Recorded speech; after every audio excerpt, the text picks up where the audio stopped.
నేను నీతిగా బ్రతుకుతున్నానండి. ఎవరికీ ఏ హాని నేను చేయలేదు. ఏ ఆపద తలపెట్టలేదు. ఎవరి మీద కూడా ఆరోపణలు చేయలేదు.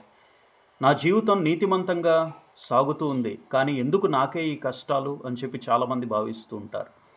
జకర్యా, ఎలిజబెత్ అనబడినటువంటి వృద్ధ దంపతులు చాలా నీతిగా బ్రతికినటువంటి వారు. జకర్యా అయితే యాజకుడు. తన క్రమము చొప్పున సకల మర్యాద చొప్పున చాలా చక్కగా దేవుని యొక్క న్యాయ విధులను జరిగించినటువంటి వ్యక్తి జకర్యా. అయినప్పటికీ కూడా ఈ వృద్ధ దంపతులకి ఉన్నటువంటి మహా పెద్ద లోటు ఏంటి అంటే వారికి పిల్లలు లేరండి. నీతిగా బ్రతికారు, న్యాయంగా బ్రతికారు.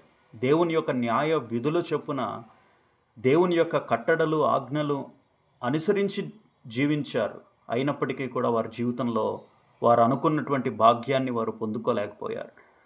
అంటే దేవుని పక్షాన్నే నేను జీవిస్తున్నాను, దేవుని కోసం నేను బ్రతుకుతున్నాను, దేవుని యొక్క ఆజ్ఞలు ప్రకారం నేను జీవిస్తున్నాను. అయినప్పటికీ కూడా నా జీవితంలో ఫలము కలగటం లేదే, నా జీవితంలో అద్భుతము జరగడం లేదే, నా జీవితంలో ఆశ్చర్య క్రియలు జరగడం లేదే. ఇదేంటిది? దేవునికి ఇష్టపూర్వకంగా జీవించినప్పటికీ కూడా జీవితంలో మనిషికి కష్టాలు తప్పవా అని అంటే ఖచ్చితంగా తప్పవు. దేవుడు మార్గంలో వచ్చినటువంటి వ్యక్తుల జీవితాలలో అన్నీ కూడా సాఫీగా సాగుతాయని, అన్నీ కూడా సానుకూలంగా జరుగుతాయని అని అనుకోవడానికి లేదు. ఖచ్చితంగా మనిషి జీవితంలో కష్టాలు అనేవి దేవుడు పెట్టేటువంటి పరీక్షలు. ఆ పరీక్షలకు ఎవరైతే ఎదుర్కొని ఎదురెడ్డి నిలబడతారో, ఓపికను వహిస్తారో వారి జీవితంలో అద్భుతాలు తన యొక్క సమయంలో దేవుడు జరిగిస్తాడు. అంతే తప్ప కష్టాలు రావని దేవుడు ఎక్కడా కూడా చెప్పలేదు.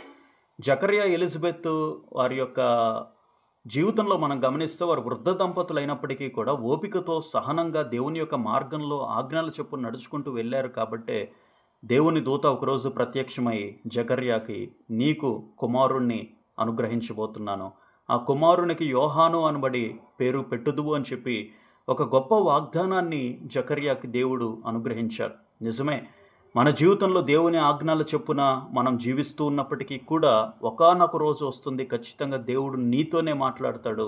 దేవుడు నీవు ఏదైతే ఎదురు చూస్తున్నావో ఆ ఎదురు చూపులకు ఒక రోజున దేవుడు సమాధానం ఇవ్వబోతున్నాడు. జకర్యా, ఎలిజబెత్ అనబడేటువంటి ఆ ఇరువురి వృద్ధ దంపతులకు యోహాను అనబడేటువంటి అద్భుతమైన కుమారుణ్ణి దేవుడు అనుగ్రహించిన రీతిగానే నీ జీవితంలో నీవు ఎదుర్కొంటున్నటువంటి శ్రమలకి, కష్టాలకి ఒక రోజున దేవుడు సమాధానం ఇస్తాడు. ఈ విషయాన్ని గుర్తించాలని తెలియజేస్తున్నాను.